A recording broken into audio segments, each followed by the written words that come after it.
Yo, what it is your boy noluckmacK, and I'm back with another video. You already know, we back in Harlem with it. Shout out my boy Super Wario Pro, aka Word on the Street. Make sure y'all subscribe, like, comment, all of that. Bring all of the traffic from this video, go straight to his video, show love. He put in all the work, he did all the research, he did everything. I'm just here gonna react to it, see if I relate, Got a lot of homies in Lincoln Peas. You know what I'm saying? 135th and Park. I ain't gonna speak too much on that. But hey, let's get into this joint. And the Bureau of Alcohol, Tobacco, Firearms, and Explosives began Wait, what? When I'm on the go, it's often much easier for me to just send a quick audio clip or a video clip. Investigating That drug last trafficking second is mad long. tobacco. 2015, the New York City Police Department and the Bureau of Alcohol, Tobacco, Firearms, and Explosives began investigating drug trafficking and related firearms offenses going back to as early as 2008 in the area of the Lincoln houses. Through this investigation, law enforcement identified two related drug trafficking crews in the Lincoln houses. One dominated. I'm not gonna lie. Yo, in high school, one of my main mans, I ain't gonna say who, but one of my main mans is from over there. We cut school one day. This is the first time we ever chilled, like outside of school. Cause we both found out, we two dudes who from Harlem. It be niggas from Brooklyn, the Heights, the Bronx, but we was two from Harlem. I went to his crib. My son lit up so many blunts, bro. We probably was still freshmen in high school, bro. Bro, we smoked at least 10 to 12 blunts, bro. In an entire day, smoked out the whole crib. Mom Deuce come back like, yo, what the fuck are y'all doing? Niggas smoked the crib out completely, bro. That's the first time nigga ever chain smoked mad blunts. No cap. East side of the Lincoln houses and one dominating the west side of the Lincoln houses. West side, between East 132nd Street and East 135th Street between Madison Avenue and 5th, and one on the east side of the Lincoln houses, between East 132nd Street and East 135th between Madison and Park Avenue. The Abraham Lincoln houses consists of 14 buildings, 6 to 14 stories tall. The east and west side crews operated a 24/7 crack sale operation in the Lincoln houses. Over the course of approximately 18 months, the NYPD engaged in more than 200 controlled purchases of crack across the east and the west sides. Notably, in that time period, an undercover officer was never turned away for lack of supply. If a dealer ran out of crack, he would pool his supply with his co-conspirators. It was a round-the-clock operation. While these two crews generally distributed crack separately on their respective sides, there were members of each crew that were permitted to cross over and sell on each side of the Lincoln houses. Moreover, members of each crew protected each other's right to sell exclusively in Lincoln. Outsiders were not allowed. In particular, on the west side, this protection was done through violence and use of firearms. Firearms were held directly by individuals and were also placed strategically throughout the west side so that members of the west side crew would have easy access. These firearms were left in places such as garbages, scaffolding, and the grass, communal spaces also shared by children and other residents. Because on the map, Madison and Fifth Ave, all that shit, like in terms of Central Park, so like let Central Park be the divider. Like 7th Ave is straight down the middle. In reality, 7th Avenue is like straight down. 8th Avenue is like straight down the middle. Like by the time you get to like 142nd, 41st, then you start getting Park and all of that type of shit. But that's considered the west side? What the fuck? Madison? Because Broadway, Amsterdam, all of that is on the left side of Central Park. If you facing, it's mad confusing. The West Side crew further engaged in violent rivalries with neighboring housing development drug crews. One such crew was the Goodfellas, who operated a few blocks south into the vicinity of 129th Street. While the East Side crew of Lincoln was generally less violent, it benefited from the West Side crew's protection of Lincoln's turf. Moreover, the East and West Side crews have interfered with the lives of law-abiding residents of the Lincoln houses on a daily basis. Most of the crack sales made to the UCs were made in elevators, stairwells, lobbies, and public hallways. The videos of certain of these sales show the defendant slinging crack while surrounded by children in public spaces at all times of day and night. Residents of the Lincoln houses could not enter or exit certain buildings without running into these crack sale operations. They ain't gonna They bother sold you Hungarian though. brands such as So, Tommy Hilfiger and Fat. I don't remember niggas bothering people, like civilians, like just regular people. Like, yeah, they probably doing that shit right out in the open, but they ain't really necessarily bothering you. Like you gotta be scared to walk out your door. Like, it's not like that. And, cause a lot of members were in fact on the heavier side. They also had an NBA Jams brand, as well as Candyman and Urban Legend, the titles of 2 horror movies. One original member of Lincoln, Lincoln Over Everything, was Mike, aka Air the Dawn. Air. Mike was born in 1976 in Harlem Hospital. Before the age of 1, he and his siblings moved into the nearby Abraham Lincoln projects located at 2140 Madison Avenue. Even at this time, the projects already had a notorious history of drugs and violence. His parents were both employed, but still dealt with the dire conditions under which they lived in. They attempted to provide their children with a stable environment in which to grow and develop. Back in these days, most young people participated in extracurricular activities, such as basketball at the renowned Milbank program in Harlem, and other programs at the nearby Abyssinia Baptist Church. Mike and others his age used to be there too, chilling. However, when Mike was 10 years old, his pops passed away from an overdose. He and his older brother began acting out, and their moms experienced problems with them. Soon, because of the influence of money-making Harlem and by older boys in the Abraham Lincoln public housing projects, Mike began hanging out and started selling drugs at a young age. The heroin game was already diminishing due to the crack and AIDS epidemic. Over the next several years, Mike, once promising young basketball prospect, had let go of those dreams. There was no more Milbank and Abyssinia basketball. It was time to get money. He would go on to set up shop primarily in building 2140, the 40 building. Although it sounds good, it doesn't end well for guys who live this life. Jermaine Reagan. Many of you may know him as Maine, Baby J, or Baby Maine. Baby Maine had came home in 97 on parole after being busted in 91 for murder. Baby Maine was born and raised in the Abraham Lincoln public housing projects. Although he was good to the ones he loved and cared for, he and his young crew ruled with a powerful fist. He unified the sale and distribution of drugs at the development through a power move that included... Nah, I'm gonna come clean. This shit is so insightful, like, cause I'm a nigga who literally hung out in Lincoln. I don't know too much of the history. I know about Baby Maine and shit like that. That's just Harlem in general. You get what I'm saying? I didn't even know he was from the Lincoln side. See, that's why it's very interesting. I thought he was from the lowers. I call the lowers like anything under 125th. Like that's what I call it. I call it the lower side of Harlem. Like the lowers, like 120, like 102, and then anything from 125th up to like 155, that's uptown. You know, you get what I'm saying? But it's no different. It's just quarters north, south, west, east. It's no different. Because for the most part, it's all the same avenues. Like Manhattan is straight down, so it's all the same avenues. The only things that change is the numbers, like going down or going up. Like violence and death threats. Those who resisted were threatened, physically assaulted, and or victims of shootings.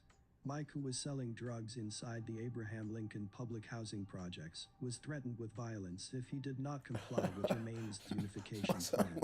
Daddy O was an older drug dealer operating in and around the Lincoln houses. Like Indeed, I smoked a guys million like blunts him had been hustling this shit right here. You see where it says exit 20, nigga? It used to be a homeless person or whatever. I don't want to disrespect. Bro, they had a whole crib right there for dumb long. And his young crew, and set the stage for the younger generation. Right Him here. and Baby Maine did not see eye to eye about merging the drug business. Rather than take a stand against Germain's threats to harm anyone who opposed his efforts to unify all drug sales at the Abraham Lincoln public housing projects, Mike left the area and sold drugs elsewhere. He did not return for almost 2 years. Around the time of Mike's departure, Maine and another Harlem drug dealer, Pop Lottie, was beefing. Allegedly, Pop Lottie had been sliced in the face by Maine. Harlem rapper, Mace, had a prior beef with Maine as well. Allegedly, Mace was dealing with Maine's girl and would be chased out of Harlem in fear of his life. Hey, yo, that's Mace was a dealing with Maine's sus ass girl pose, Mace. I ain't gonna lie. That pose a little suspect. Chased out of Harlem in fear of his life. Before then, he would enlist Pop Lottie and his crew for protection against Maine. One day, in a dispute on 8th Avenue, Pop Lottie shot Maine 5 times. Maine survived. After Mace fled to Atlanta, the war between Maine and Pop Lottie elevated. After multiple shootings and crew members on both sides getting killed, eventually, in late 2000, Baby Maine was shot and killed on 5th Avenue. It happened directly across the street. In 2000? Baby Maine and crew members on both sides getting killed. Eventually, in late 2000, Baby Maine was shot and killed on 5th Avenue. It happened directly across the street from the Abraham Lincoln public housing projects. His death is still unsolved. A year later, Pop Lottie was also killed. His murder is still unsolved as well. The year was 2001, and other members were still getting money in Lincoln. It was said that by this time, the Lincoln crew was pulling in around $10,000 a day. Harold, aka Dewey, was a part of the 3rd generation of his family to live in Lincoln. He was getting money on the east side of Lincoln. He would have some younger guys get down with him to sell drugs. At one point, mostly all the work being sold on the east side was his work. Indeed, he was an original member of Lincoln over everything. Kevin was another prominent member and leader of LOE.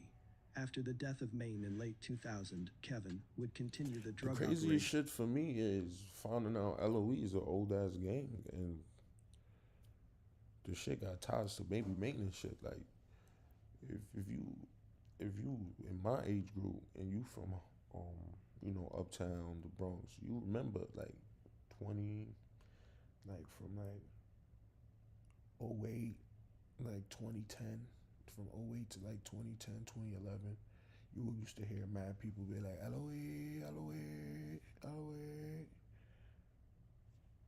You get what I'm saying? Like, they was making a lot of noise during my day, so it's like, oh shit, these niggas got super kingpin ties. Like, goddamn, bro. Like, compared to these gangs today, like that gang is tied to Harlem history. That shit is deep. Like, that shit is this is why I'm so tuned in. Like, this is brand new information for me, bro. This is crazy.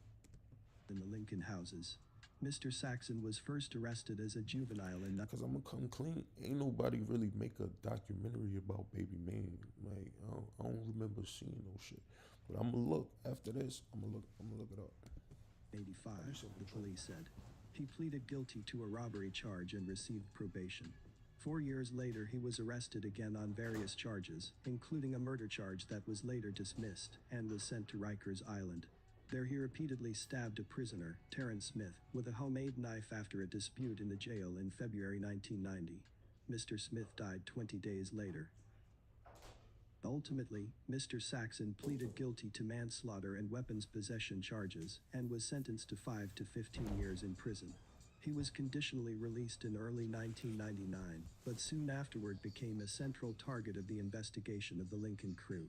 As the head of that gang, Kevin killed a neighborhood man, Richard Gaines, who was a former amateur boxer, and he threatened to kill a grand jury witness and her family. While shooting at Gaines, one of Saxon's stray bullets busted the rear windshield of a car with a woman and 2 small children inside. In 2001, Kevin was them infamous stray bullets, man. I constantly keep saying New York too crowded for gun war, bro. Like, instant bystanders are going to get... You know what I'm saying? Like, these dudes don't practice their shot. They don't go to no shooting ranges or nothing. They buy the gun, get the gun, bust it. Like, that's it. It's like, look at all the videos I did on her shit, bro, in New York City. Is you always hear shots fired, Stray bullets hitting bystanders, like always. Like shit is so. And charged with the Richard Jones murder. On August 9, 2001, Saxon entered into a written cooperation agreement with the New York County District Attorney's Office, DAO. In the agreement, Saxon promised to do the following: to furnish information and testimony to the DAO in connection with the investigation and prosecution of criminal activity involving or related to violent drug gangs, 2. Testify before the grand jury and in any trial or trials or ancillary proceedings, 3. Refrain from any and all further criminal activity, and plead guilty to an 11-count indictment that included murder, weapons, and drug trafficking charges. In exchange for Saxon's promised cooperation, the DAO agreed that it would allow Saxon to withdraw his guilty plea to murder in the second degree and replead to manslaughter in the first degree, once it had determined that Saxon had provided full and complete cooperation and testimony. If Saxon met his obligations under the agreement, the DAO agreed to recommend that he be sentenced to 18 years incarceration.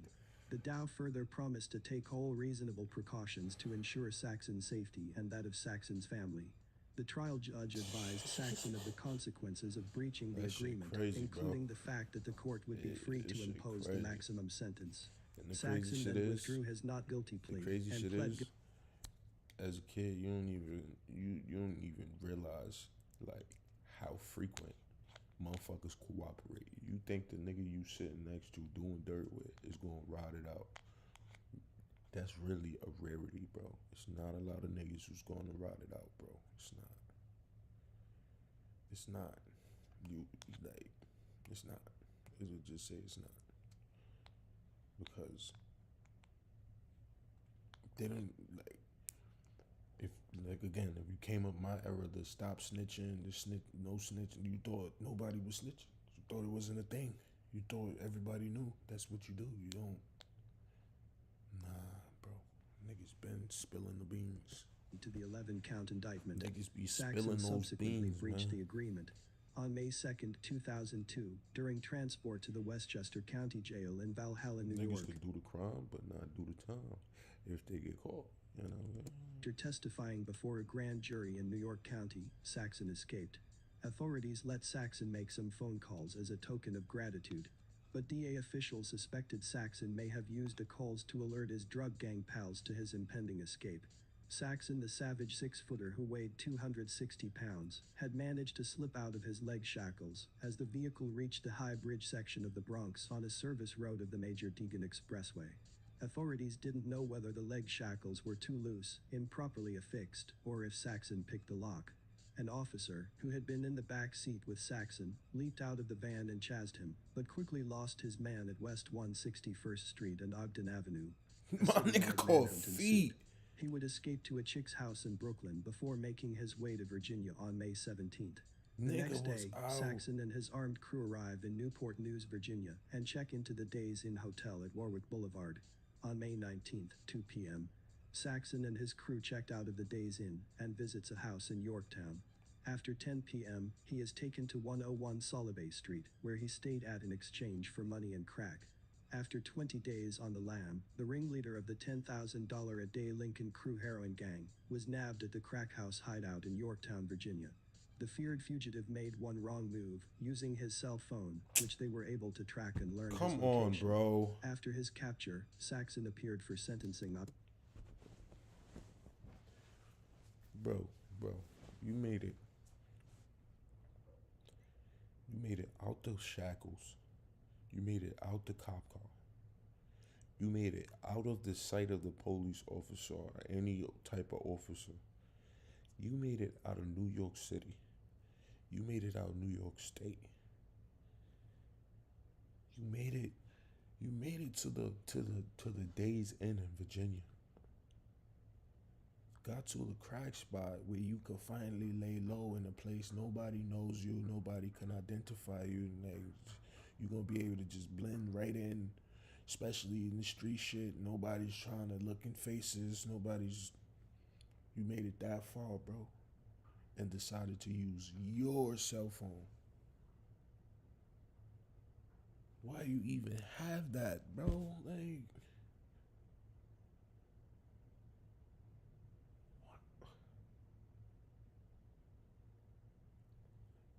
Bro, if this is still early 2000s, bro, well, that's not New York City. So that's my New York City. I was gonna say you got payphones, but I can't speak for all these other places, all these other states. I don't know what the setup is like. But like, bro, you don't need to call nobody, bro. You don't need to call nobody. You don't need to call no like. You need a person to officially become your phone. This person is my phone. I tell him, go tell him, and you bring it back to me. You no longer like when you do shit like that, bro, and you make it, bro. Phones, like phone. What is this connection between criminals and the phone and the internet? These niggas be criminal geniuses, but they fuck up at the phone. Like you get to the phone, they just fuck up. They don't know. Like all street code go out the window when it comes to phones. Like niggas don't think. I don't know. Niggas don't think about it. I don't know. Guilty plea. After Saxon admitted his prior weapons and manslaughter convictions, the court determined that he was a predicate violent felony offender. In light of Saxon's criminal record, the serious nature of the charges to which he had pled guilty, and his breach of the cooperation agreement, the state asked the court to impose the maximum sentence of 119 and a half years to life and the maximum fine of $150,000. The judge ended up giving him 109 years, just 10 years under the max. Mike, 109 years, Air bro. the Dawn. Mike received a sentence of 2 to 4 like years. you escape 18 years to get caught and niggas slam you with 109. That's elite shit, bro. That's elite. That's tough, man. That's crazy. Imprisonment for his April 17, 2001 conviction for the attempted possession of a controlled substance. He was arrested 6 blocks away from the Abraham Lincoln Public Housing Projects with a large rock of crack cocaine in his possession. On the sentence of 2 to 4 years imposed on May 8, 2001, Mike served 9 months in prison until he was paroled on February 18, 2002. Mike returned to Lincoln Projects when the tension stemming from the Baby Maine murder had subsided. He returned and incrementally increased his clout within the crew to the point of becoming a respected member with authority to decide who could sell where. Mike had members of the crew selling for him on both the east and west sides of the Lincoln houses. He supplied others with packs of crack to sell, collected money from those who sold for him, and regularly monitored his workers while sitting in his car, the red Pontiac. Mike himself also sold crack in the Lincoln houses, typically out of 2140 Madison Avenue, the 40 building, and often made his sales late at night or early in the morning. There was also the 2110 building and an area known as the Cut. The Cut was an area in the vicinity of these buildings where guys were making and directing thousands of dollars. Allegedly, this was the lineup. Q was one of Mike's primary workers who would pass out crack for other members to sell for Mike. Kevin, who had escaped prison earlier in the story, had a son, also named Kevin. Kevin's son also sold crack for Mike and was collecting money from those who also sold for him. You had Trev Wild, Kenny, and C, whom Mike closely associated.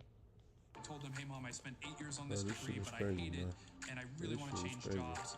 I'm sorry, I know this. With. Trev Wild was a dangerous member and dealt with guns or problems to hold down Lincoln. He and Kenny, along with Air, could decide where in the Lincoln houses members were permitted to sell. Members of Lincoln would be in and out of jail for selling crack as well firearms offenses and robberies. For example, Trav Game allegedly opened fire on a South Bronx strip club. It was 2014, early Christmas Day, when shots started sending patrons and passers-by scurrying for cover. It was said, he appeared to be casually strolling past Sin City on Park Avenue, between the major Deegan Expressway and East 138th Street, around 3:10 a.m., when he turned and fired several shots into the front entrance of the Jiggle joint. He fell on foot. He was caught on surveillance video, and was wanted on charges of reckless endangerment. Another known person in Lincoln houses was... Somehow it was no target. You just let off into the club, bro. I don't know. This shit was stressful. Ash.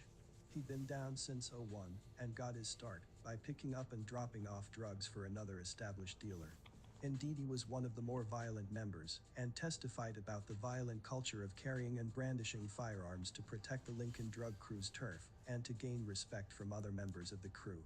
Ash brandished a firearm at another member, Daunt, after Daunt disrespected him twice in 2 days, once by selling to Ash's crack customer and once by taking marijuana from Ash.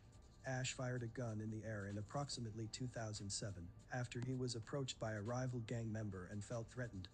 Ash brandished a gun in the lobby of residential building in the Lincoln houses in approximately 2007 at a crack dealer who owed a friend money. Ash brandished a gun in front of a local store after an individual from outside of Lincoln disrespected him, and Ash hit someone with a gun who was accused of inappropriately touching a young girl in or about 2011. Indeed, Ash testified at trial that he was known in Lincoln for being someone who was willing to do whatever it took to maintain respect, even if it came to using guns.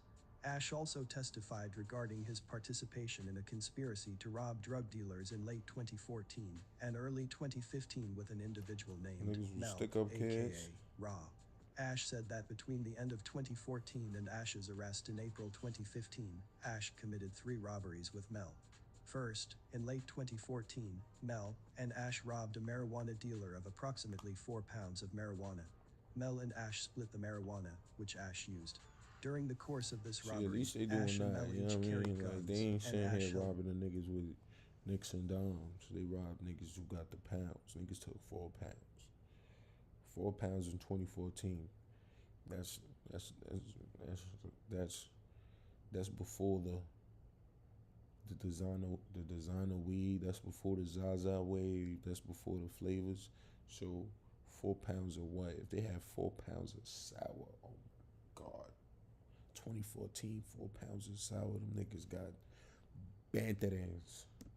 At gunpoint. Second, in early 2015, Mel and Ash committed 2 robberies on one day. During the first robbery, Ash and Mel attempted to rob a drug dealer, but were unable to get in the door. Ash and Mel each carried firearms, and Ash brandished and discharged the one he carried. Ash fired the gun into the apartment when the occupants closed the door on Ash's arm. Third, on that same day, Ash and Mel attempted another drug robbery. While waiting to get into the target apartment, Ash got into a physical altercation with a woman who tried to charge at him. Ash discharged the firearm, and the victim was hit in the abdomen. Damn. Ash admitted that these robberies in 2014 and 2015 were not the first he committed. Ash testified to committing an armed robbery of a clothing store in 2007. Ash further testified to his membership the Crips gang from approximately 2005 through 2013, his prior arrests and his several infractions in prison, including a prior conviction involving a physical altercation with a prison guard. Coleman was another member of Lincoln.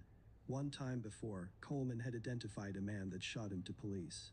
He didn't snitch on crew members at the time, but because of this, he was never treated the same again. Although he could still sell drugs in Lincoln, guys were reluctant to give him work. Coleman and Ash would go on to testify against another member, Jamal, aka Yellow Tape himself, due to his willingness to handle beefs and shootings. He sold drugs and was also one of the guys who could move around the east and west side of Lincoln houses. He violently robbed 2 people, including Mr. Vasquez, who testified at trial. After robbing Mr. Vasquez, the defendant recklessly fired shots within the Lincoln houses. Mr. Vasquez could have been killed since he had to dodge shots, as could any unsuspecting resident or child who may have been on the other side of that lobby window that Molly shot up. Ultimately, the defendant's use of guns and his status as a protector of the Lincoln drug crew distinguished him from many other members. Allegedly during this time, the Cut, an area frequently harbored by Lincoln drug dealers, was getting shot up at least 4 times a week. This would be a part of the 129th Street Goodfellas beefs and whatever other beefs they had. Harold, aka Dewey, would deal with his share of imprisonment as a result of this conspiracy. As we said earlier, he was the top guy on the east side of Lincoln at a point. He had guys working with her for him, such as Rocket, M, Ice, Afro, and others. As time progresses, new generations come along. The influences they have are those around them. By 2018, Lincoln members, such as Ibrahim, Centeno, E-Day, and EP, were locked up and indicted on a slew of charged. You also had young guys, like Trevor and S. In one June 2017 crime, 3 members, Naquan, Norman and a third person, allegedly took a man's cell phone and wallet while holding a semi-automatic pistol to his head. That incident took place at East 118th Street and Lexington Avenue. 3 days earlier, 4 men, Alyssa, Centeno, Khalil and Trevor Gibbs, had allegedly used the same gun to shoot a man in the chest at Marcus Garvey Park. 2 months later, in August 2017, Aubrey Carter and Taven Hines allegedly shot at a group of young men on West 129th Street between 5th and 6th Avenues, hitting one in the abdomen and another in the arm. The violence wouldn't end here. In March of 2019, a single punch sparked a wild brawl outside a Bronx bar that left one man dead and 2 others shot and stabbed. Yikes. The one that died, Rocket. We mentioned Rocket earlier as someone who worked dealing drugs with Dewey on the east side. Basically, people were gathered outside the O's Tavern on East 138th Street in Mott Haven, greeting each other and chatting before an instigator sucker punches a man standing next to him. As more punches are thrown, Oh, that a shit man in the dressed Bronx. red That shit right pulls a there. gun and shoots 2 people before That shit's running literally off. across the bridge in the Bronx from Lincoln. That shit is on like 3rd Ave and 138th. Yeah. Used to go past that shit all the time. That shit not there no more. Kareem, aka Rocket, defends the first person who was punched before being attacked by 3 men who repeatedly stab him in the chest. Rocket, 29 at the time, was rushed to Lincoln Hospital, but could not be saved. A 27-year-old man shot in the chest and stabbed in the face was taken to the same hospital in critical It's condition. peas right there. A 30-year-old man stabbed in the face was listed in stable condition at Harlem Hospital. Allegedly, it was a dude named Miles who punched and kicked Rocket as another dude, Williams, stabbed Rocket 11 times. Williams then allegedly stabbed the 2 survivors. This might not have really been covered, because the same week, the press was covering Trinitarios who were charged with the murder of 15-year-old Lissandro Guzman Fellas in the Bronx. Yeah, For now, that's this crazy. about Rest in wraps peace, it up. young boy. This is pretty much an outline Yeah, of shout Lincoln. out to my boy Super Warrior, bro. Make sure you drop them likes and make sure I like the video. Already liked it. Already subscribed. Make sure y'all show my man some love, man. He showed me love before. You know what I'm saying? So make sure y'all show him love, man. He's really cooking. He's really dropping real informational joints about New York City street life. You know, he do other states and stuff too. But he get real in depth with New York City. So it's one of my favorite channels. On that note, it's your boy, noluckmacK, and I'm out.